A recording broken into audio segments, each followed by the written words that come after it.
Gaia by Tom Chode.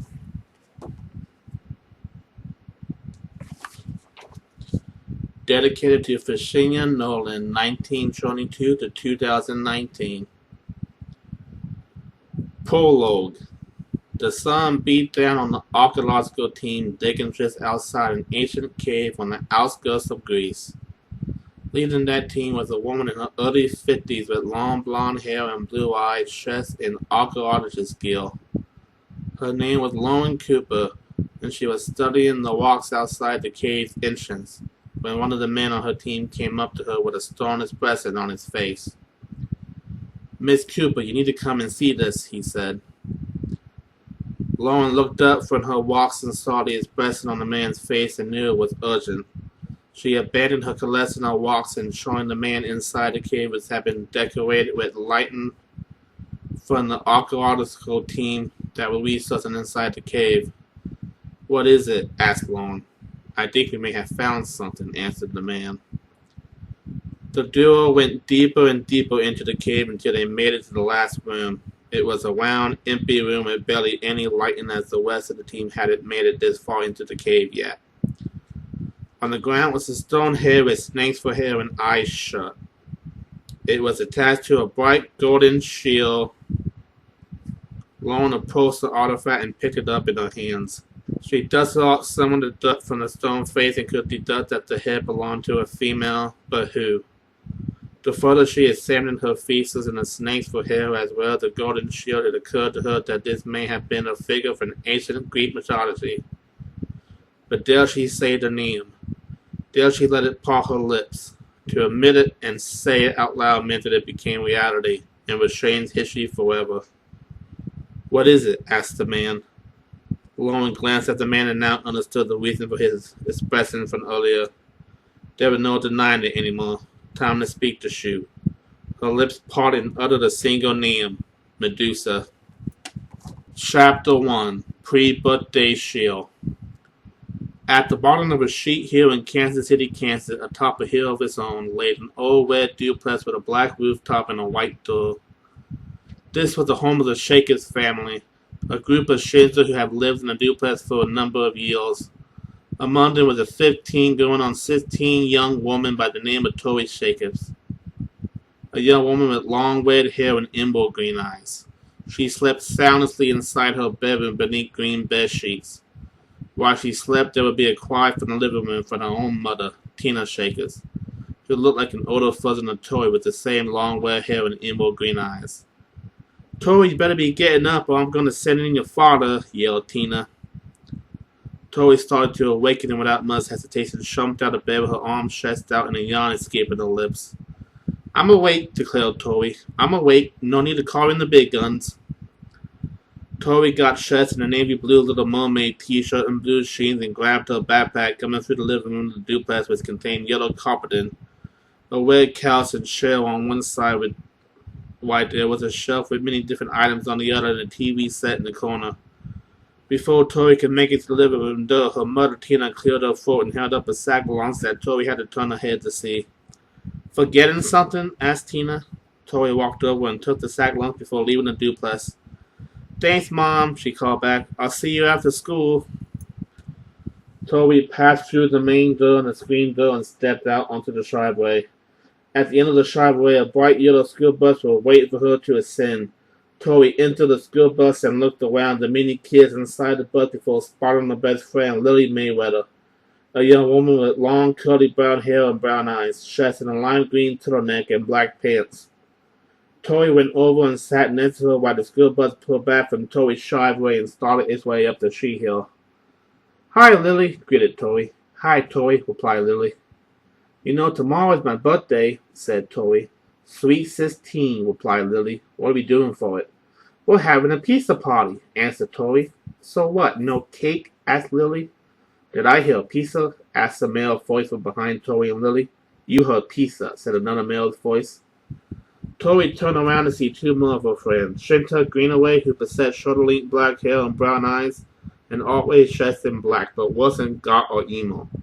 And Ness Edwin, a bald boy with brown eyes and dressed fancy in a purple shirt and black slacks.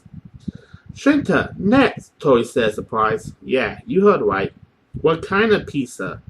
Asked a female voice from in front of Tori and Lily. In the wall in front of Tori and Lily, now looking towards them, was Mary Thompson, a young woman with long shaved brown hair and brown eyes, dressed in a short-sleeved teal-collar shirt with blue jeans. Mary, replied Tori. I was thinking Supreme. Delicious, replied Mary. The school bus finally reached its destination. The wind-up high school building which had pale red walls and many windows. The five got out of the school bus and entered the school building, retreating to their lockers. While Tori was taking things out of hers, Lily came over to her with her lime green cell phone at the ready. Have you seen the news? Asked Lily. What news? Replied Tori. Lily held up the cell phone to Tori's face, and on the screen was Lauren Cooper holding a shield with a stone head on the front of it. They found Medusa head in Greece, explained Lily. The whole internet has been buzzing about it. Is this for real? Asked Tori. It's for real, replied Lily. Tori couldn't believe it. She had heard the story of Medusa, of course, but never thought in a million years that there could be actual shoot to it. And yet here they were, looking at solid evidence of the contrary. However, Mary caught a glimpse of what they were watching and came over to them with a frown upon her young face. You guys know Medusa can't be real, right? She asked. That news is just a hoax. I would expect that from the Christian, teased Lily. Yes, unlike the rest of the inner circle who were atheists and liberal, Mary was a Christian conservative. Despite their vast differences in core values, they have remained friends and shy of her and don't let their differences ruin their friendship. It was then Shinta and Nessa's turn to shorten on the conversation and they walked over from their lockers. It still has to be proven, but can you imagine what it would mean for the world if that really is Medusa's silver head, said Shinta. I feel like we've been caught inside a Percy Jackson movie, said Nets. Medusa can't be real, argued Mary. We just have to wait and see, said Tori. Suddenly, the school bell echoed across the halls of the school building as it was time for the first class of the day, history. The five went to the class and sat where they pleased as Tori listened to the teacher while occasionally glancing at the clock above the teacher's head. Come on, move, thought Tori, but it only seemed like the clock was moving even slower than before. Move, she screamed and thought. Tori was ready for this day to be over, so her 16th birthday party awaiting her the next day could finally begin. Chapter 2, Birthday Blues. Another sunlight glowed over the Shaker's residence as Tori was once again sound asleep underneath the safety of her bed. Her mother and father then walked into her room, her father being named Terry Shakers and stood at an impressive height of 6 feet 10 inches with short red hair, masculine build, and blue eyes. Dressed up like a biker, the two looked down on the baby girl and shouted, Happy birthday! Tori suddenly shot up in alert mode as her physical was still blood.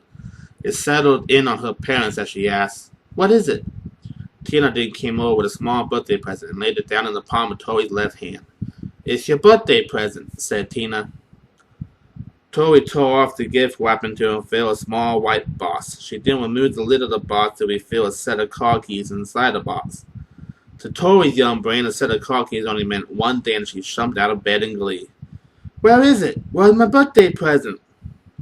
Tori's parents left the room to allow Tori to change, and the trio went outside to the driveway where a green 2002 Ford Mustang was now sitting on the driveway. It's a 2002 Ford Mustang, explained Terry. Have fun. Oh my god, no way, this really for me? Tori squealed. Tori ran around looking at the car at all angles inside before going behind the steering wheel and playing with it, going, Vroom, vroom. Tina then came out to the driver's side window and looked at her daughter. And where do you think you're going? Asked Tina. I'm taking this thing for a spin, answered Tori. How can I not? Don't forget about your party later today, said Terry. Tori then did a salute. Aye, aye, Captain. Tori inserted the keys into the ignition and listened to a boy purr before exiting the driveway and going up the street hill until she made it to the main roads of Kansas City. The freedom that came with having her own car to drive was amazing.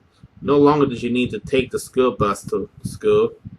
She could ride with all her friends in the Mustang and they'd be the coolest sophomores in school. While Tori was driving, she began to develop a small headache. Thinking it wise to pull over, Tori drove into the parking lot. The wind-up plaza was basically a collection of shops, all interconnected with a large parking lot and burger joint in the corner. She turned her car off and then climbed out of the Mustang. All of a sudden, her headache increased in pain until she found herself on her knees, screaming at the top of her lungs. While this was going on, the ground trembled and cracked, and then a huge earthquake developed in the plaza. It caused the countless shops that were interconnected to collapse, and screams echoed off through the air of the plaza as Tori looked at her arms and hands and found plants and vines growing from them. Not wanting to be seen in this state, Tori quickly climbed back into her Mustang and shoved away from the scene. That earthquake. I couldn't have, she thought, leaving the scene entirely. I couldn't have. Chapter 3. A Family Together. Terry was sitting on his sofa in the living room of the Shakers' residence as suddenly the news interrupted the broadcast he was watching. The newsman on the television said, "Breaking news from the Metro. 10 killed and many others seriously injured after a devastating earthquake shook the wind-up plaza." Right after those words were uttered, the living room door swung open and Tori came crashing in with plants and vines all over her arms and hands. "Dad! Mom! Help!" she cried. Terry was in a state of shock and confusion. "Tori, what happened to you?" asked Terry. "I don't know," answered Tori. "I was driving and all of a sudden these plants started growing out of me." "Mom better get in here," yelled Terry. "What is it, dear?" asked Tina as she came into the room. She didn't have to wonder that question for long when she saw the state of her daughter. "Oh my God, Tori!" "Mom, what's happening to me?" asked Tori. "I don't know," replied Tina. Tina got a pair of scissors and then attempted to cut through some of the vines and plants growing out of her daughter's arms, but they merely grew back in place as soon as they were cut. "Why is this happening to me?" wailed Tori. "Do you have control over them?" asked Tina. "Try focusing them off of you." Tori was skeptical that it would work, but she trusted her mom and decided to give it a go. "Okay," said Tori. Tori closed her eyes and focused all her energy in getting the plants and vines to fall off her skin. In the moments that passed, the plants and vines did fall off her skin and nothing further grew out of it. When Tori opened her eyes to see the plants were gone, she sighed a sigh of relief. "You did it, honey," said Tina. "I'm so relieved," declared Tori. "But what made them grow in the first place?" asked Terry. "I don't know, but Mom, that earthquake. It wasn't your fault, Tori," interrupted Tina. "But it came from me, Mom," replied Tori. "It came from me." "I think the best thing for you to do now is get some rest," said Tina. "I'll call the others and let them know you aren't feeling well. We'll figure this out, Tori, I promise." Tina took Tori by the arm and guided her through the hallway into Tori's room. Tori climbed in bed and laid on her side while Tina kissed her on the forehead, then turned out the lights and closed the door behind her. Tori closed her eyes and soon drifted off into a world of dreams. Chapter 4. Nightmare. While Tori slept silently through the night, the city came to her in her dreams. Street lights in many buildings and shops and homes as she walked down the pavement with a smile on her face. While she walked, she saw a little boy with dark skin, short black hair, and brown eyes, standing in the streets. Tori decided to be friendly and came up to him, coming down to her knee and smiling at the boy. "Hey kid, are you lost?" she asked. "You killed us," yelled the boy. "I'm sorry," replied Tori. "You killed us," the boy repeated. His face started to rot in decay as he spoke. "You killed us. You're going to hell. You're going to burn in hell." Tori's heart softened, her skin went cold as she realized this boy was there during the earthquake. As he faded into ash, tears began to shift from Tori's eyes until they swelled up altogether. "I'm sorry," yelled Tori. "I'm so sorry." The buildings all around her began to collapse and she was trapped in the center. Dirt and debris falling on top of her as she could barely breathe. Calling for help, but much like those involved in the earthquake, there was no one to save her. There was no hope. Chapter 5. A Hero was Born. Tori shot up from her bed with a sweat on her brow, breathing heavily and slowly coming down as she realized the shoot the situation. What she had witnessed, what she had seen, was merely a dream. It relieved her, but at the same time it disturbed her as well. A dream, she thought, but it felt so real. The guilt of what happened at the plaza was clearly present in her subconscious, and now striving up to her normal consciousness. Tori knew she wasn't going back to sleep, so she put on some slippers and stood up from bed, going into the hallway and then the living room as she was deep in thought. "I can't believe it was the cause of that earthquake," thought Tori. "If only there was some way to make up for it." Without much thought or reason behind her steps, she went out to the garage, which was mostly filled with her parents' widening a staircase that led down to the basement. Tori placed her hand on the railing and began to descend the staircase. "If this was a superhero novel, I could make a costume and fight crime," she thought, "but I don't have that kind of cast." As she made it to the basement with its dark gray floors and white walls, she came up to a silver table that nearly laid out the following. A red bicycle helmet, a pair of round black goggles, black elbow pads, red gloves, red running shoes, a red backpack, and a black bulletproof vest. Father must have been moving stuff around, but the fact all this was here neatly laid out for Tori felt like more than mere coincidence. Maybe I don't need all of that, thought Tori. Already wearing a short-sleeved green shirt with blue strings, Tori put on the items that were on the table, placing the vest underneath her green shirt. She now looked at herself in the mirror. She felt like a real superhero for the comic books, but she needed a name. Every good hero needed a name. Gaia, she said out loud. Yeah, that should do as good as any. Gaia. Gaia headed out the white basement door with a golden knob and came out on the small pavement that made up the small backyard of the duplex. Thinking about how her powers worked and what she knew, Gaia hovered her fingers right above the pavement beneath her feet. If only I could separate the ground here, she thought. Through sheer force of will, Gaia was able to divide a piece of the ground into a makeshift platform and stood on top of it. It then hovered up through the air as she hoisted herself up and began soaring through the night sky until she was above the old red duplex, and finally until she was above the main streets of Kansas City. I did it! I'm flying! I'm actually flying! Thought Gaia. As she went deeper into the city, the more excitement she felt. She was no longer an ordinary teenage girl. She was a superhero. This is amazing. I could do this all day, she thought. While she was flying through the air, she heard an alarm sound and was led to a small 7-Eleven where two thugs were fleeing the building having robbed it. And Gaia knew in order to be a great superhero, you needed to stop crying. Chapter 6 7-Eleven. Two thugs dressed head to toe in black came out of the 7-Eleven, one of which was holding a brown bag with money pouring out of it. We got the money, proclaimed the first thug happily. In the seconds that passed, a single planfine shot down from above and swiped the bag from his hands. We had the money, corrected the thug. What? Asked the second thug, confused. The two thugs then looked up to see Gaia hovering above them on her platform of cement with the bag of money now firmly in her arms. Do you mind if I keep this? Asked Gaia. The two thugs looked towards each other and then shot their handguns and fired on Gaia. Gaia shifted her platform to block the bullets and then slammed the platform on the ground hard, causing enough of a shake to knock the two thugs off their feet.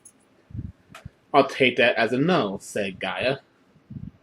The first thug attempted to grab his gun that had fallen out of his hands, but Gaia caused it to sink underneath the ground and be lost.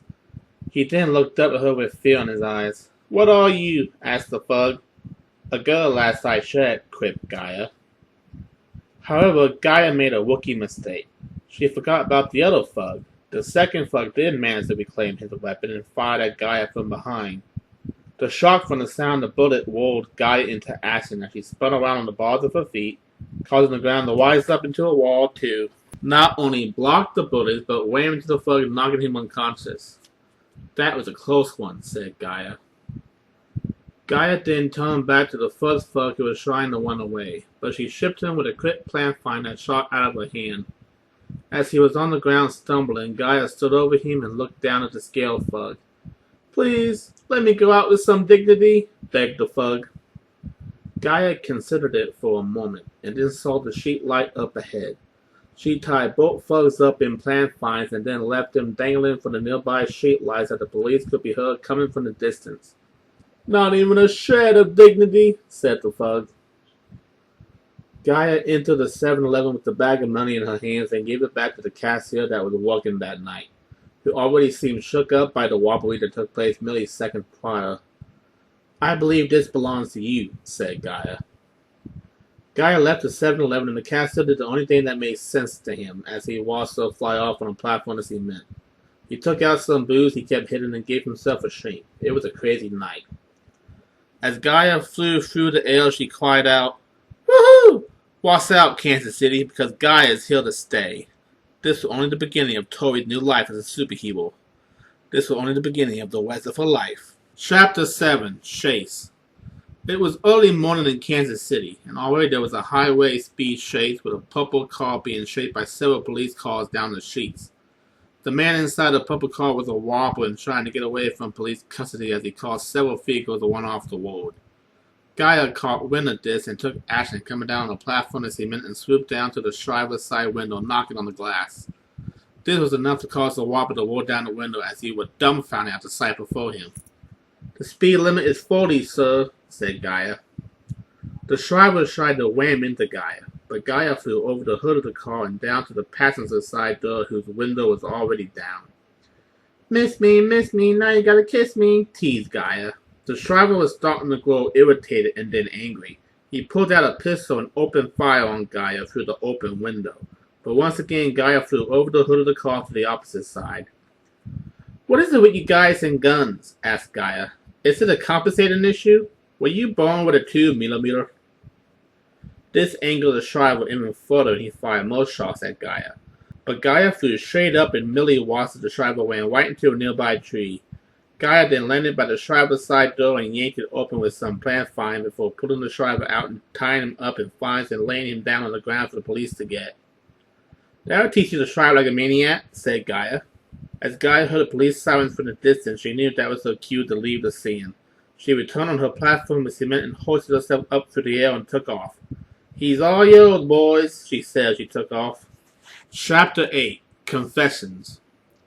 While Tori was eating her breakfast the following morning on a weekend, Tina came in and laid the newspaper headline down on the kitchen table. It read, 7-Eleven robbery busted by unknown hero. Tina then looked at Tori, who had a look of guilt on her face.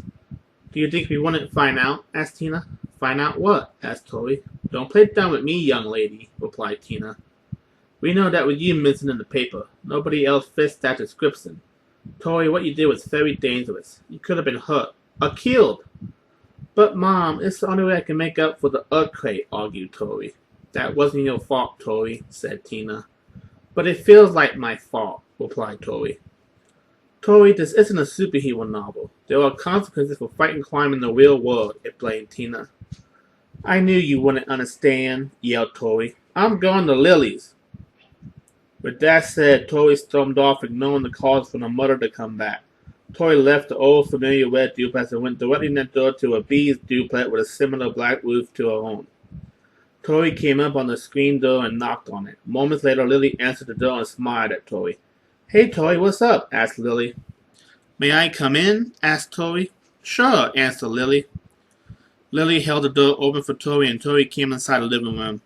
The living room had fluffy white carpet with a sofa on the side, a TV on the other with a piano right next to it, and a window with curtains on the side. "What's up?" asked Lily. "I have something to tell you," began Tori. "You know that superhero on the news? Well, that's me." Lily's eyes suddenly lit up as she beamed at Tori. "No way. That's you?" she asked. "It's me," repeated Tori. "That is so cool," exclaimed Lily. "My mom doesn't seem to think so," said Tori sadly. "Who cares what she thinks?" asked Lily. "I think you're the coolest person in the world right now." "Can you call up the others?" asked Tori. "I want to tell them too." "Coming right up," replied Lily as she took out her cell phone. Lily called up the rest of their friends and they shortly came. The first one to make it were Mary and Ness, who came together. Then following them was Shinta and his younger sister of 2 years, Shun. While everyone else was going on 16, Shun was only 14 with long brown hair and brown eyes, dressed in a long-sleeved pink shirt and blue jeans. Once they all got there, they took a seat on the sofa and Tori told them everything. How she accidentally caused the earthquake at the plaza, how she became Gaia and started fighting crime, everything. There was silence for the longest time until the silence was finally broken. "So you're Gaia," said Shinta. "I can't believe it," said Shun. "First they found the silver Medusa head in Greece and now we have somebody with actual superpowers," said Nets. "I wonder if they're somehow connected," said Mary. "All I know is the Medusa head is being taken to the museum in Kansas City," explained Lily. "We should go and check it out." "Kansas City, Missouri," corrected Tori. "No, Kansas City, Kansas," said Lily.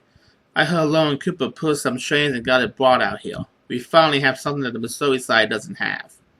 "In that case, I'll try," said Tori.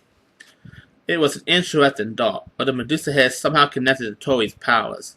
The timing seemed right. The six got off the sofa and then left Lily's home, going back to the Shakers' residence driveway and entering Tori's car. Tori took the driver's seat while Lily and Shun sat in the front and Shinta, Ness, and Mary sat in the back. Tori started the car up and the six made their journey towards the Kansas City Museum to see history unfold. Chapter 9. At the Museum. The Sith finally arrived at the Kansas City Museum, a large structure with white walls and a gray rooftop. The Sith entered the building to find a large crowd that had gathered to see the Medusa head. The Sith couldn't see anything over the large crowd. "This is ridiculous. I can't see a thing," complained Lily. "Shinta, you're tall," said Tori. "What do you see?" Shinta stood on his tippy toes and saw a Medusa head over yonder. "Over there," said Shinta. The Sith fought through the large crowd and managed to get to the front where Medusa's head was being held behind glass atop the golden shield they had seen before. Standing next to the exhibit was Lauren Cooper herself, dressed in ordinary clothes as she smiled at the large crowd. "Hello, everyone," greeted Lauren. "My name is Lauren Cooper, the founder of what you see right before you. In ancient Greek mythology, Medusa was once the beautiful young priestess of Athena. One day there was an offense in the temple that deeply offended the goddess, and she punished Medusa by turning her into a hideous beast that whoever met her gaze would be instantly turned to stone. For years we thought this story and others like it to be merely myth, but now you have real evidence of Greece's history, real evidence that Medusa was once a living being." Many in the crowd talked amongst themselves while others took pictures of the head, Lily showing them by taking a couple of snapshots of her own on her phone. While this was going on, off to the side, a man clad in black with short-lean black hair and dark eyes phased through the wall. A guard came over to him, but the mystery man touched him on the cheek and the guard fell flat on his back dead. Tori noticed this and so did many of the others at the exhibit. "That's not part of the exhibit," said Tori. "Everybody run!" The crowd began to panic and flee, Tori showing the rest of her friends outside while Lauren remained behind as the mystery man slowly approached her. "Who are you?" demanded Lauren. "You know who I am, woman," said the man. "Thanatos," declared Lauren. "And you know why I'm here," replied Thanatos. Lauren looked over to the exhibit and then back at the guard. "Medusa, you can't have her." "That isn't your decision to make," said Thanatos. Before Thanatos could place his hand on Lauren, Gaia came flying in on the platform as he meant and swooped in between the two. "Hi there, mister. I don't believe you were a part of the tour," said Gaia. "Insolent woman who uses the name of Gaia for her own purpose," said Thanatos. "I can tell you're mad. How about we take this outside?" said Gaia. Thanatos tried to touch Gaia, in which Lauren quickly shouted, "Don't let him touch you!" Gaia then held out a plant vine to hold his hand in place. Gaia then backed away as Thanatos tore the plant vine from his hand. Gaia sent a torrent of thorns at Thanatos, who hit him square on the chest, but it seemed to annoy him more than harm him as he came forward. Gaia pulled up pieces of the floor into walls, but Thanatos nearly punched through the walls. When he did, however, Gaia took control of the shards of the broken walls and slammed them into his body. Once again, it seemed to annoy him more than harm. Gaia then attempted to literally pull the ground out from underneath his feet, but he flipped around in the air and landed on his feet perfectly. Gaia then sent the piece of the floor she took off the ground and slammed it into him. Thanatos caught it and then threw it at Gaia, who quickly used her trio kinetics to hug the piece of floor mid-air and set it down. "How long can you keep this up?" asked Thanatos. "You'd be surprised," replied Gaia. Thanatos then duplicated himself into 3 people. Gaia decided to send phones to all 3 figures, but the real Thanatos was behind Gaia all along. He attempted to touch her, but Gaia once again spun around and stopped the hand with a vine. All of a sudden, Medusa's head eyes started to open. "Medusa's eyes are opening," yelled Lauren. "Don't meet her gaze." Gaia placed her hands on her eyes to not meet the gaze, while Thanatos shattered the glass blocking access to Medusa and took the head on the shield and held it upward and forward against Gaia and Lauren. "You only found a Medusa head for this reason," explained Thanatos. "For the era of the gods to return." "What are you talking about?" asked Gaia, her eyes still covered. "The Olympians are real, and soon they will return to once again rule over this world," said Thanatos. Wings suddenly extended from Thanatos' back and he flew upward, tearing through the roof and disappearing into the distance as Gaia lowered her hands from her eyes and went over to Lauren. "Are you alright?" asked Gaia. "I am, thanks to you," replied Lauren. "I'm going after him," said Gaia. "No, you can't," said Lauren. "That was Thanatos, the god of death. You don't stand a chance." "That was Thanatos?" asked Gaia. "The Thanatos?" "Yes," answered Lauren. "But he could kill people with that head," argued Gaia. "I know, but you don't stand a chance without some sort of game plan," explained Lauren. "It's better to regroup now." "So, the Greek gods are real. I can't believe it," said Gaia. Yes, and if Thanatos has his way, they'll be back. That was a scary thought to Gaia. A group of angry old gods coming back to a world that has forgotten about them. No matter what, Gaia had to make sure that didn't happen. It was a future they could not afford. Chapter 10 No Die Enemy. Tori was sitting at the edge of Shun's bed inside a room with the only other brick red duplex in the neighborhood. It sits right across the lawn street from her own home. Shun was sitting at her computer desk looking up any and all information she could find on both Thanatos and Medusa as Tori tried her best to wait patiently for anything to turn up. Found anything yet? Asked Tori. Nothing, replied Shun. Just basic Wikipedia information. What on earth could he want with that head? Pondered Tori. Could be anything, said Shun, but maybe we're asking the wrong questions. What do you mean? Asked Tori. Have you ever wondered why the Olympians aren't around anymore? Asked Shun. I can't say that I have, replied Tori. Well, I have a theory, began Shun. What do the gods require prayer and worship to have their power? What if when people lost faith in the Greek gods, they lost their power and became dormant in their own world? Makes sense, said Tori, but then how did Thanatos get out? I have a theory on that as well, replied Shun. Everybody believes in death, and him being the personification of death may be able to bypass the seal that's keeping the other gods locked up. He may very well be the last of the Greek gods. That will explain why he's so cranky, said Tori. I know one woman who can prove my theory correct, said Shun, putting up a profile of Lauren Cooper on her computer. Lauren Cooper, the woman you saved back at the museum. I don't even know where she lives, replied Tori. I'll text you her address to your phone, said Shun. It's all right here on this page. Thanks, Shun. You're the best, said Tori. One more thing before you go, said Shun. She pulled out her desk drawer and pulled out a small black device and handed it to Tori. What's this? Asked Tori. It's a small radio that can fit into the inner bone of your ear, explained Shun. So only you'll be able to hear when it rings. This way we can still communicate when you're out and about. Have I mentioned how you're the best yet? Said Tori. You might have, replied Shun with a smile. Tori placed the radio in her right ear and then changed to a guide costume before climbing out the window and hoisting herself up on a platform of cement. She then flew high above the city skyline and pulled out her phone to see the text that Shun sent her of Lauren Cooper address. Placing it back in her backpack, Gaia flew towards an apartment building and hovered up to the top floor window where she saw her. Lauren Cooper sitting on a sofa watching TV. Gaia knocked on the window to get her attention and Lauren looked over the guy with a confused expression on her face. Lauren got up from the sofa and opened up the window. Gaia, what are you doing here? Asked Lauren. I need to speak with you, answered Gaia. Can I come in? Sure, replied Lauren. Gaia slowly and carefully hovered through the open window and landed her platform on the floor of Lauren's apartment. What is it you wish to discuss? Asked Lauren. I'm assuming it's about Thanatos. Kinda, answered Gaia. I was wondering if the gods may be trapped in their world, and because people don't believe in them anymore, they lost their powers, and that Thanatos is only able to enter our world through some kind of loophole. I believe so, replied Lauren. I was thinking the same thing myself. Is it possible that my powers are somehow connected? Asked Gaia. I'm not sure, but I believe you may be a demigod, explained Lauren. A demigod, repeated Gaia. Part god, part human. It's what Hercules was, said Lauren. But both my parents are human, said Gaia. You're obviously not a first-generation demigod. That would be impossible now. But it's possible that generations ago someone in your family could have lived with a god that later down the line created you. My discovery of the Medusa head may have been enough to cause some bubbles in people's beliefs of the old gods and cause your powers to surface, explained Lauren. Is there any way to stop Thanatos from resurrecting the rest of the gods? Asked Gaia. There may be no putting the genie back in the bottle at this point, answered Lauren, but I have to try. Suddenly there was a beeping noise in Gaia's ear and she turned around. Sorry, I have to take this, said Gaia. Gaia clicked a small device in her ear and spoke. Shun? Tori, there's reports of people being turned and stolen at City Hall. It may be Thanatos, said Shun. I'll be right there, replied Gaia. Gaia turned back to Lauren. Sorry, but I have to go.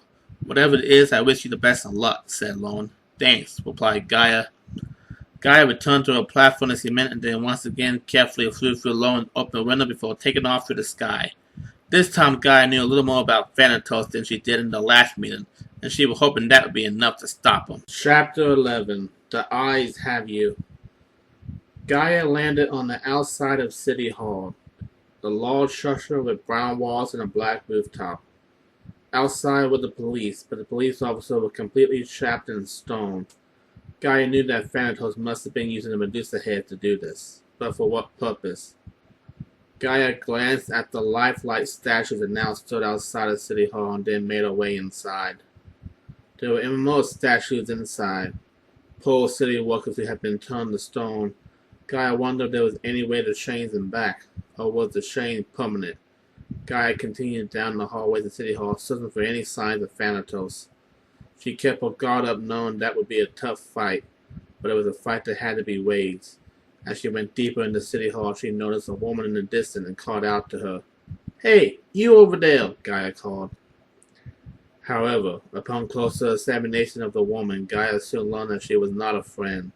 The woman was in a dark gray gown with snakes for hair.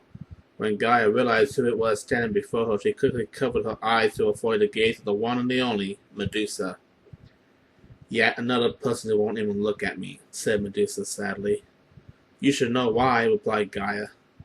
"All because of a goddess who was jealous of my beauty," said Medusa. "I'm guessing Thanatos brought you back," said Gaia. "It is Thanatos' wish that I use my power to bring glory back to the gods, and in return he will restore my beauty," explained Medusa. "And you believed him?" asked Gaia. "If Thanatos goes against his will, I will deal with him myself," said Medusa. "I don't suppose I can get you to reconsider," asked Gaia. "I am sorry, demigod, but I have a job to do, and part of that job is killing you," declared Medusa. Medusa extended her head forward, and the snakes in her hair lunged forward and came snapping at Gaia. Gaia caught them just in the nick of time and kept them mere inches away from her face before sharpening them. Medusa then charged at Gaia, and Gaia raised up walls from the floor to block the path. However, Medusa merely moved around the walls to get closer to Gaia. Gaia pulled the ground out from underneath Medusa's feet to ship her, but Medusa was quick to regain her balance. Gaia launched a torrent of thorns at Medusa, and Medusa shielded herself with her arms before Gaia released plant vines in her hands and used them like whips, launching them at Medusa and smacking her around until she grabbed one and yanked it backward, forcing Gaia to release her grip on the plant vine. Medusa continued her charge, but Gaia then caused the ground beneath her feet to explode, sending shards of earth into her body, causing her to stumble. Gaia closed her eyes and then jumped on Medusa with plant vines at the ready shot, tying her up tightly and then wrapping a plant vine around her eyes so she couldn't turn any more people into stone. "It's over, Medusa!" exclaimed Gaia. "No, no!" shouted Medusa. "It's over!" repeated Gaia. At that exact moment, more police officers came flooding onto the scene. With their weapons raised, they shouted, "Freeze! KCPD! Everybody on the ground now!" Gaia turned her attention to them confused. Did they not know she was a good guy here? Then Medusa was able to break free from the plant vines and jumped out a window. Gaia tried to follow, but the police became more threatening. "We're taking you in, Gaia," said the police. "Not today, copper," replied Gaia. Gaia jumped through the window as well to follow Medusa, but it was too late. She was long gone. Gaia groaned and even growled as the fat Medusa had managed to escape. If it weren't for the boys in blue distracting her, Gaia could have ended this plight before it even got the chance to get off the ground, but now Medusa was free to turn more people into stone, and the war was just beginning. Chapter 12: New Girl on the Block. It was another school day at Wyandotte High School. Tori was sitting in one of the many desks inside the history classroom among friends when the teacher came in and stood behind his desk. He cleared his throat and spoke. "Good morning, class. Today we have a new student who just transferred to Wyandotte High School today. I want you all to make her feel welcome." The teacher then looked towards the doorway. "You can come in now," he said. The person who entered the room was a young woman with long blonde hair and beautiful baby blue eyes. Dressed in all black, she stood next to the teacher and glanced at the class with an emotional expression plastered on her young face. "Please introduce yourself to the class," said the teacher. "My name is Danielle Gray," began the girl. "I'm 16 and the adopted daughter of Carl Y. Gray." "Thank you, Miss Gray. You may now take your seat," said the teacher. Danielle said no more and took a seat directly in front of where Tori was sitting. Tori thought she was very pretty, and apparently so did a few of the boys in the class, and she noticed Shinta and Ness both glancing at where Danielle had chosen to sit. A few hours later, it was time to eat. Tori entered the cafeteria and got her lunch. Right when she was about to sit with her friend, she noticed a new girl sitting at a table all by herself. As Tori laid down her tray on the table with her friend, she nodded her head over to where Danielle was sitting. "New girl sitting by herself?" asked Tori. "She must think she's better than us," said Lily. "You don't know that for sure," argued Mary. "Maybe she's just shy." She sure is cute, though, said Nets. I agree, replied Shinta. You talk to her then, said Nets. You talk to her, Shinta said back. I'm going to go talk to her, said Tori. Tori walked over to where Danielle was sitting and offered her biggest and warmest smile. Hello there, you're Danielle, right? I'm Tori. Danielle said nothing in reply. She merely continued to chew her food. So, you're Carl White's daughter, huh? What's she like? Asked Tori. Danielle still said nothing. Up to Danielle. Hello, come in, Danielle, said Tori. Danielle finally looked up at Tori with her shame-off faceless expression. She looked neither happy nor annoyed to see Tori standing over her. What's wrong? Asked Tori. Look, I see what you're trying to do, but I'm really not interested in making friends, began Danielle. I'm here to further my education so I can get into a good college, so if you don't mind, I prefer to eat my food alone. Tori frowned almost immediately. This Danielle was proving to be distant and cold, but Tori knew she didn't owe her anything, including friendship. So as sad as she was that she couldn't make a new friend, Tori respected Danielle's wishes and went back to her table, absent-mindedly playing with her food as she sat. I told you so, said Lily. Mary said nothing as Nets looked over to where Danielle was sitting. Still cute, though, said Nets. Eat your food, said Mary. An attempt at friendship may have failed, but it wasn't the end of the world. What Tori really needed to focus on was the problem of Thanatos and now Medusa. After a busy school day, Tori showed everyone home and then entered that old familiar red duplex herself. Terry was sitting on the sofa watching television as Tori came through the door. Hi, Dad, greeted Tori. Hey, Tori, replied Terry. Have you seen this yet? Seen what? Asked Tori. Look at the TV, replied Terry. Tori looked at the TV to see a woman with long brown hair and brown eyes next to a man who also had long brown hair tied up in a ponytail and brown eyes while clean shaven. They were Lily, Oriole, and Cowboy Irvine of Carl White Gray News. Reports are coming in from the measure that the earthquake might not have been an act of nature after all, began Lily, but the act of one supposed superhero Gaia. The hero has not yet been reached for comment. Tori frowned. She didn't like that piece of news one bit. If people thought to learn that she was responsible for the earthquake at the plaza, then it would shame public opinion and weigh her guilt down on her soul all the heavier. What station is this? Asked Tori. Carl White Gray News, answered Terry. They've been at this all morning. I swear that name has been following me around as of late, said Tori. What do you mean? Asked Terry. Carl White's daughter should transfer to our school, replied Tori. Really? What's she like? Asked Terry. A complete ice cream, answered Tori. That doesn't surprise me, began Terry. Carl White puts on a pretty face for the camera, but deep down inside she's a cold-hearted and ruthless businesswoman who will stomp on anyone and anything to get what she wants. You need to be careful from now on if you're on her radar. Aren't I always? Said Tori before heading into her room. Tori retreated into her room and sat down at her computer desk. While booting the PC up, she suddenly got a wave from her ear radio, knowing it was Shun calling. Tori quickly answered.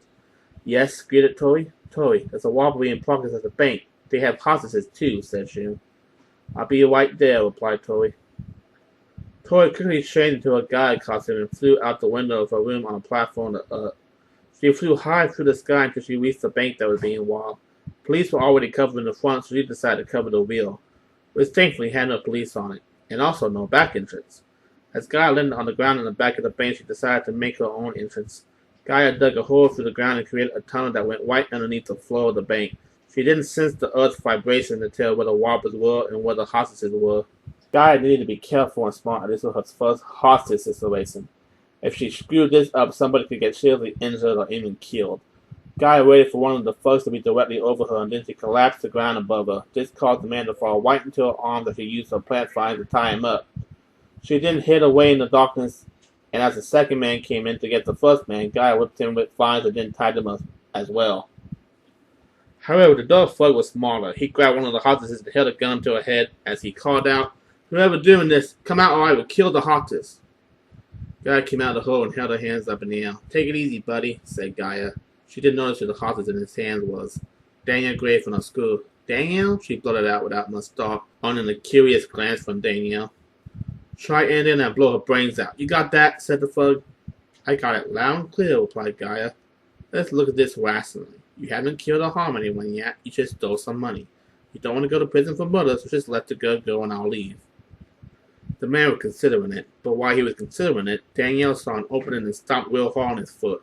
The man cursed beneath his breath and released his grip on Danielle, who quickly fled the scene, and Gaia responded by launching phones at the man, pinning him to the wall by his clothes so he couldn't escape. She then disarmed him with a plant vine as the other hostages got up and fled the bank. Gaia quickly returned through the tunnel she had dug and out the back, hoisting herself up on her platform and hovering high above the scene as she watched as Danielle went towards a woman in her early 50s who had short black hair and brown eyes. Dressed in a black business suit, this had to be Carl Whitegray, the rich billionaire who controlled all types of media. A newsman not associated with her own news network came up to her and asked, "Miss Gray, how do you feel about Guy now that she saved your daughter?" asked the reporter. "She didn't save my daughter," replied Carl White. "She could have gotten her killed. Matters like these are best left to the police, not some would-be hero who thinks she can take the law into her own hands. I urge the Kansas City Police Department to apprehend Guy before anyone else gets hurt." With that, Carl White went into her limo with Danielle, and Gaia wrinkled her nose.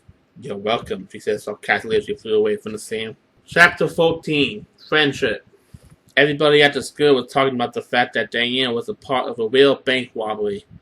Of course, the girl wasn't talking to anyone about it and brushed off anyone who tried to find out more about the story. They were all amazed that Gaia rescued her, even though Danielle's mother seemed less than thrilled about it. Tori saw Danielle digging through her locker and decided to once again extend a hand of friendship as she approached the girl who closed her locker and noticed her straight away. "You again?" asked Danielle. "I heard what happened," said Tori. "You must have been so scared." "I'm fine," said Danielle. "Look, I get you have this whole lone wolf thing going on, and that's fine, but life can be pretty lonely without friends. What if you had died yesterday? You have had the show for it." Danielle said nothing, but this time she was listening to what Tori was saying. "So, at the risk of another rejection, I'm going to try this again. Hi, my name is Tori. Would you like to be friends?" she asked, extending her white hand out in friendship. Danielle looked at the hand and then shook it. "Danielle." "Nice to meet you, Danielle," said Tori. "Nice to meet you too," replied Danielle with a smile. "Would you like to hang out after school?" asked Tori. "Sure," replied Danielle, closing the locker and walking off. Tori also walked off and spoke aloud as she said to herself, "So the girl can smile." This caused Tori to smile at herself as she walked off to the more accomplishments she had in a couple of days. Chapter 15. A Championship Opportunity. The Shakers family was sitting at the couch as a family for the first time in what felt like forever. They were watching the Fox network as it was airing the wrestling program, the All-American Wrestling League, which was owned by Carl Whitegray. The reason? Because Tori's older brother, Toby Shakers, worked for the organization as their star assassin, the Angel of Death. Ironic considering who she was faced with in her superhero life. Tonight on a program called Wednesday Night Wildfire, Toby was set to face a man by the name of Adam Black for a #1 contendership match, where the winner faced the world champion Kano the Boss. At the monthly pay-per-view, Tori was still nervous when it came to pro wrestling, but she knew enough to get by. As the music hit, Adam Black came out sporting short black hair and green eyes, with a muscular build and green tights with black scorpion designs on them and black wrestling boots. He came out to a chorus of boos from the crowd. Then it was time for a brother to come out. The lights went pitch black, and then a dim hue of blue overtook the arena as the Angel of Death came out. At 7 feet tall and weighing over 300 pounds of wall muscle, built like a brick wall with short red hair and emerald green eyes of the Shakers family. He came out in all black to shields. Tori and her parents also shielded from home as Tori made his way to the ring. The ring announcer announced both men and then the bell rang. Adam went toward Toby and began punching him with right and left, but Toby withstood the blows and countered with a fist and uppercut to the shaw. Adam was knocked off his feet to a wall from the crowd as he then got back up to his feet. He attempted more offense, but Toby easily overwhelmed him, throwing him across the ring like a rag doll for a couple of minutes before the first pin attempt of the match. But with only a 2 count, the match continued. Adam then rolled out of the ring and to the outside. Toby followed him and chased him. Adam ran while Toby merely stalked. They met back in the ring where Adam attempted a clothesline, throwing all his weight behind his arm to knock the big man off his feet, but Toby only staggered. Adam again bounced off the ropes for another clothesline, but still Toby wasn't taking off his feet.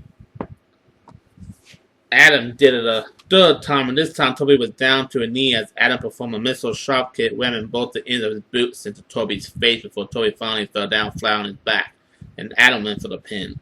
But only a 2 count as Toby practically threw him off of him. The crowd shielded and Toby got back up to his feet. Adam attempted more offense, but this time it wasn't even facing him, the Wayne's Angel of Death. Toby grabbed Adam by the throat and managed to lift him up with just one hand and slammed him hard against the canvas before going for the pin. 1, 2, 3, and the Angel of Death was going to the pay-per-view to face the world champion Kano. At home, all three members of the Shaker family shield as Terry went to get on the phone to order tickets while Tina went to get dinner started. Tori smiled and leaned back in her shell. At least for someone in the family, something was going right. And Tori couldn't wait to shield Big Brother on at the main event. Chapter 16. Your Move. Tori was once again at the Greenaway resident in Shun's room as the duo was attempting to research anything they could find on both Thanatos and Medusa, and any possible sightings that they may have missed. But so far, nothing. Tori was getting frustrated as Shun did her best to narrow their search. Anything? Asked Tori. I'm sorry, but no, answered Shun.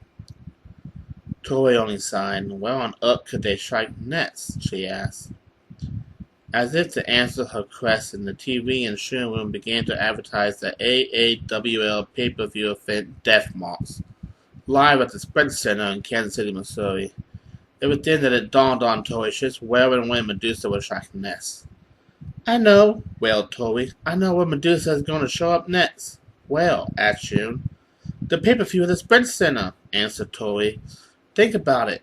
All those people, Medusa will have a field day. What are you going to do? Asked Shun. I have to call my brother, replied Tori. Tori took out her green cell phone and rang up her brother. Her brother answered and happily said, Hi, Tori. How's the superhero gig going?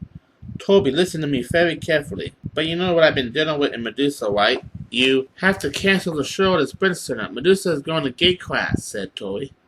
Are you sure? Asked Toby. I'm positive, answered Tori.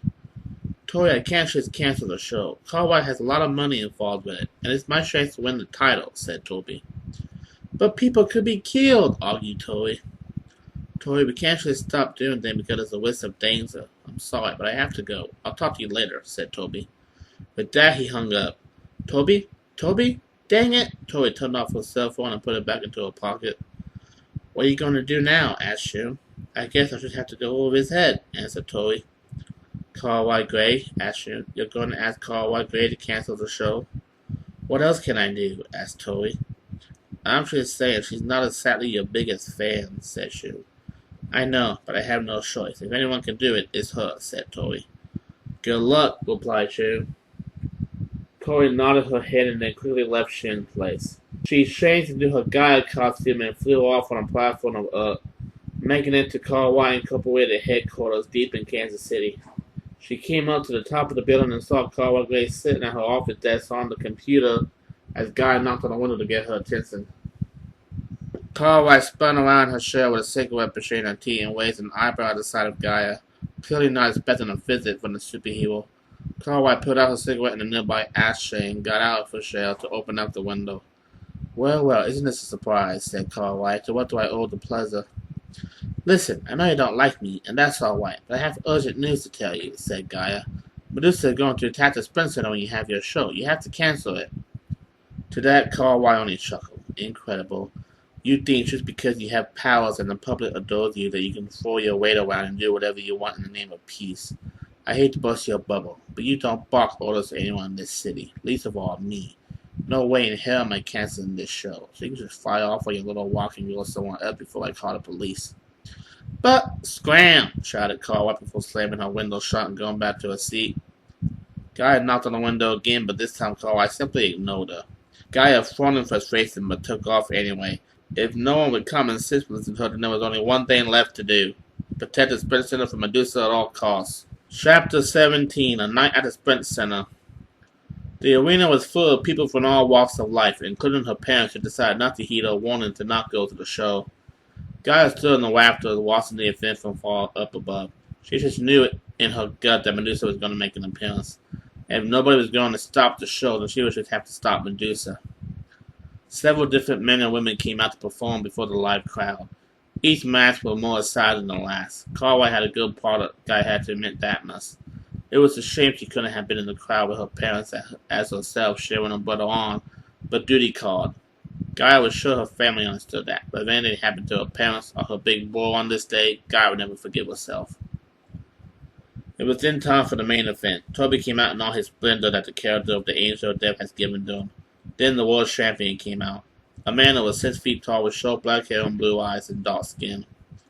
Dressed in black like Toby with a large gold belt around his waist. The two men were then in the ring and the belt was taken away as the match began. As soon as the bell rang, Kano quickly went for the legs, knees, and thigh areas of Toby to take the big man off his feet. Toby wrestled back and the two got into a grappling hold situation and they exchanged holds and submissions. Kano was able to keep up with Toby's strength despite Toby having a height and weight advantage over the world champion. Any day to make their champ look good, Gaia guessed. Kano and Toby were exchanging blows and be on equal footing for most of the match, but soon Gaia's eyes wouldn't be on watching her big brother win the world title. It would be on the sounds and screams and the bleachers. As she feared, Medusa had made an appearance, and the person in the crowd turned to stone with a look of horror for it was stamped on their face. Gaia swooped down to the bleachers on her platform and landed before Medusa. She closed her eyes and spoke. "I need to check your ticket, please," choked Gaia. Medusa only snarled and sent her snake hails after Gaia. Gaia raised up a plant shield to block the snakes, being limited on how much earth manipulation she could do in the audience. So she would have to rely on her plants. Sending thorns and plant vines at Medusa, who quickly fled from Gaia. Gaia chased Medusa until they were out towards the wing. Kano had already abandoned the ship, as did most of the other staff, but Toby was still in the middle of the wing, left confused as to what was going on. "Toby, get out of here!" shouted Gaia. Gaia got in the wing and Medusa followed her in. Medusa grabbed Gaia's legs and took Gaia down onto her back against the canvas and began beating her with her right hand. Before Gaia could muscle up a combat, Toby came from behind and pulled Medusa off his little sister and threw Medusa into one of the turnbuckle corners. "Don't meet her gaze," Gaia warned. Toby covered his eyes and Medusa got up and tried to glare at them both, but both blocked their fizzing to keep from being turned to stone. Medusa then charged at Gaia, but Gaia, knowing she's a little bit of wrestling from playing with her older brother, went to the ropes and then ducked down, putting the ropes down with her to cause Medusa to fall out of the wind onto the concrete floor. Gaia then bounced off the ropes and did a dive to the outside and scrambled Medusa back and used her plant vines to tie her up. "This time it's really over," yelled Gaia. Medusa struggled and screamed, but she wasn't able to overpower Gaia. However, that was when he appeared, Thanatos, the Greek god of death, descended from the ceiling and blasted Gaia backwards and right to the wing apron with a black ball of energy. Thanatos then lifted up Medusa and carried her in a bridal carry as he used his wings to fly upward into the sky and through the now large hole in the sprint center ceiling. Gaia knew she couldn't chase down the Greek god of death, so she didn't try. Once again, Medusa had managed to face chested at someone else's hand, and it did nothing but infuriate Gaia. "What was that?" asked Toby. "Say hello to my wonderful life as a crime fighter," replied Gaia sarcastically. It was time for them to part ways. The match had been ruined for her brother, but thankfully her family was still safe, even if she couldn't protect some of the citizens of the Sprint Center. For that, she put the blame where it belonged, on Cartwright for not listening. For now, she needed to find Medusa and put this battle to a much-needed end. Chapter 18, Upgrades. Shun had called Tori over to her house to talk, wanted to say over the phone what it was about, so Tori assumed it was Gaia business. Tori came over and entered Shun's room as Shun closed the door behind Tori and faced her. "Are you going to tell me what all of this is about?" asked Tori. "I took the liberty of making you some much-needed upgrades to your current costume," explained Shun. Shun went over and opened up her closet. She then took out a shiny red motorcycle helmet that had black goggles attached to them. She then placed the helmet over Tori's head and injected the goggles. She then revealed her secret. The goggles had different features.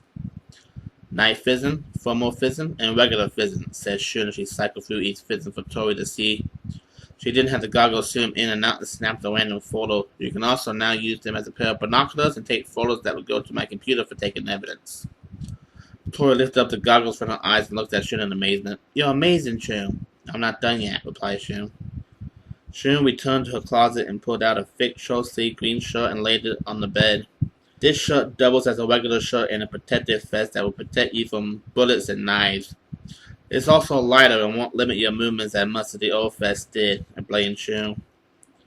Tori picked up the shirt and felt through it, feeling its thickness and how much lighter it was. "Thank you so much, Shun."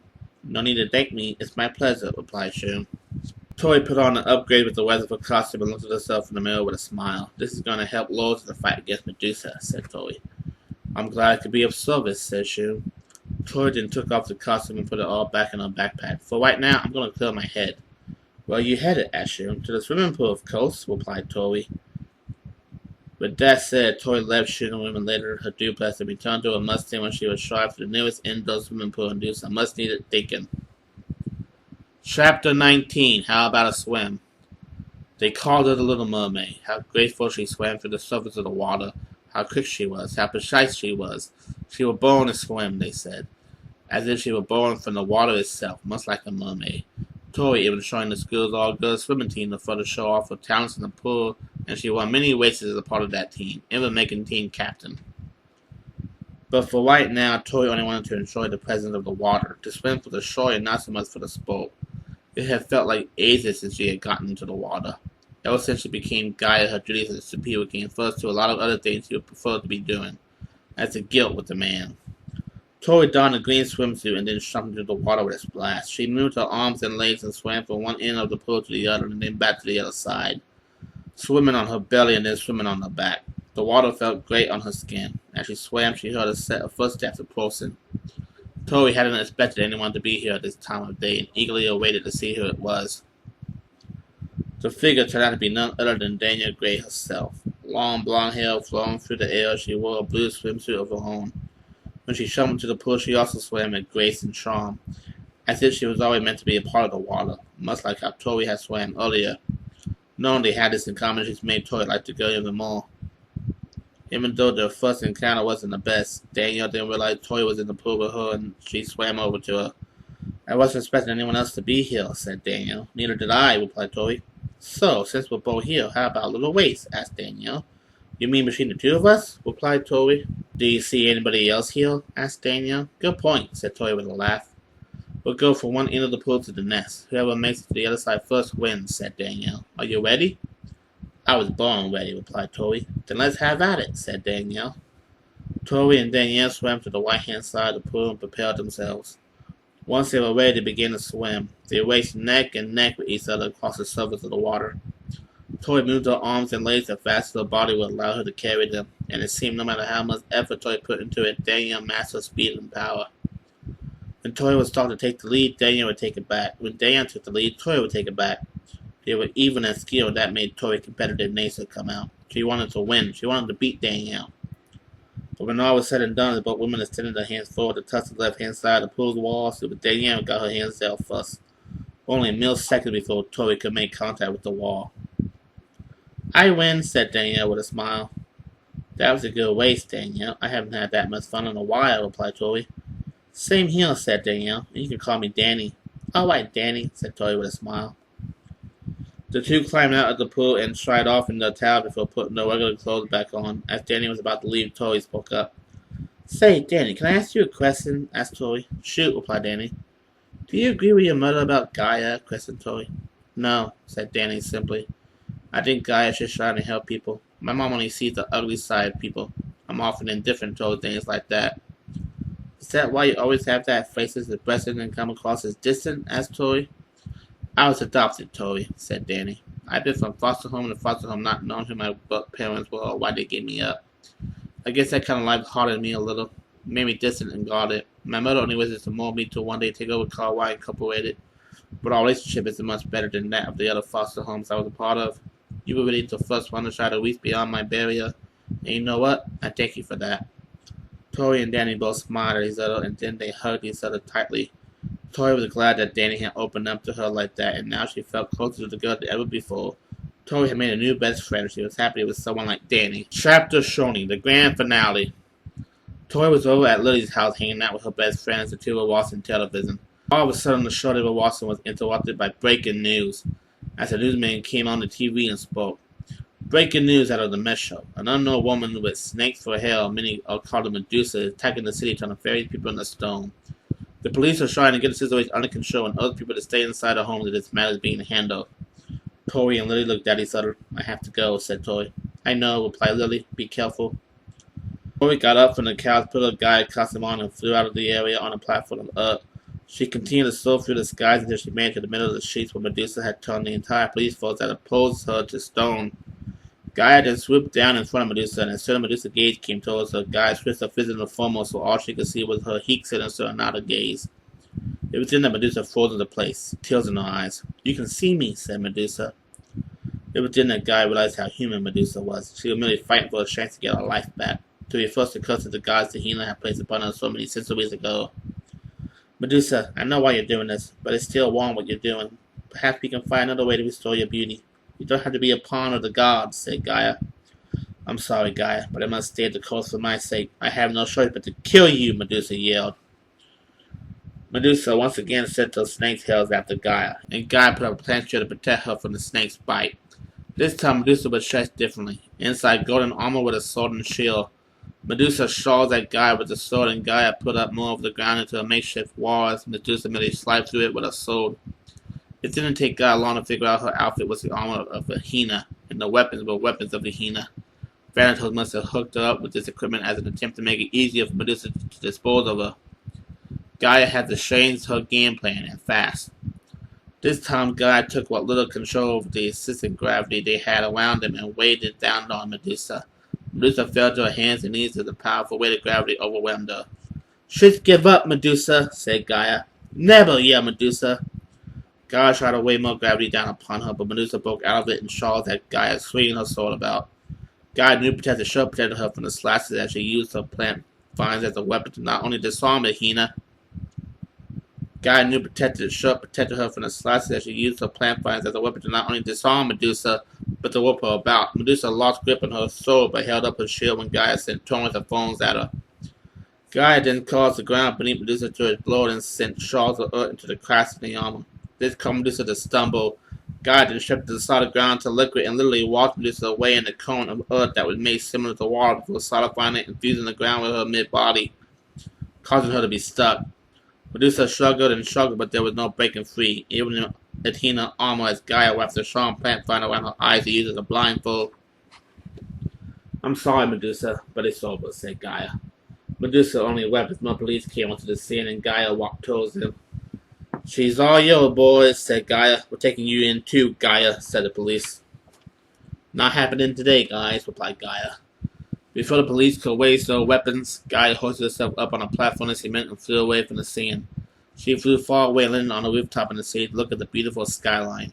And as she did, she felt a dark presence watching her and turned to see Thanatos standing before her.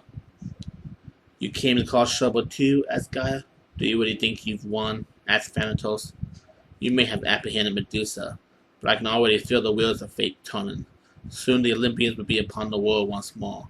They will rule over it like heels long past. Then I'll be here, and I'll be waiting, said Gaia. Thanatos narrowed his eyes over Gaia and then flew away into the distance. Gaia returned to the sight of the sun and the clouds and enjoyed the view. Whatever the future may hold, Gaia knew she would face it, with all of her friends and family at her side. Epilogue. It was another school day in Kansas City, and Tori had taken all of her friends and the Mustang to school. They talked about Tori's recent victory over Medusa, Thanatos, and wondered just when the Greek gods will appear again. If ever. I can't believe after all of that you weren't able to stop the Olympians from coming back, said Mary. I know, but I can handle it when they do arrive, said Tori. At least Medusa can't hurt any more people, said Shinta. You were very brave, Tori, said Lily. That's all good, said Nets. Thanks, guys, said Tori with a smile. Tori stopped by Shun Middle School and Shun was let out of the car.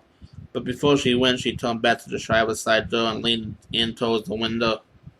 You know whatever happens, we all got your back, White, said Shun. I know, replied Tori. Shun smiled brightly and then walked off to middle school while Tori took the others to Wyandotte High School where they met up with Danny and went to the first class. For now, the threat Medusa was gone. Thanatos was in hiding and another threat may come about. But that was the plight of the superhero. No matter how feelings you put away, there will always be someone else. And in an undisclosed location on the outskirts of Kansas City, a huge lightning storm had emerged in the sector, causing the people to return to their homes for safety.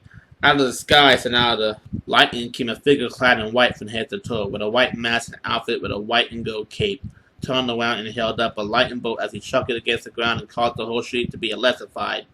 His name was known throughout history, and if he had anything to say about it, it would be known in the present day. Zeus, the king of the gods. The end.